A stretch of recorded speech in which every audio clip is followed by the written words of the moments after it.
بینندگان عزیز باید بدانند که ایمان در روایات به دو قسم تقسیم شده: ایمان ثابت و مستقر و ایمان مستودع و ودیعی، ایمان امانتی است.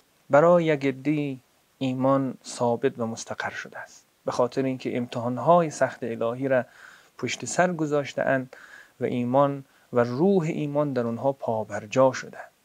برای یک عده در مقابل ایمان متزلزل است.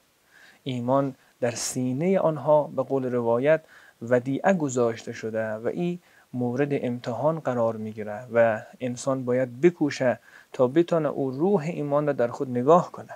و الا اگر شخص از خود ضعف نشان بدهد در امتحانها و بلایای الهی، ایمان ممکنه از او مفارقت کنه، از او جدا شود.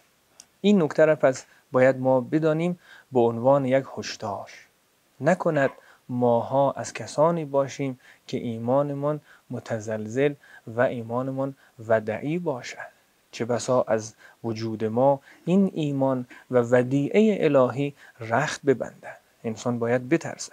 جا داره که نگرانی داشته باشیم، دعا کنیم و محضر پروردگار عالم و عاجزانه درخواست کنیم که خدایا ایمان ما را ثابت نگه دار.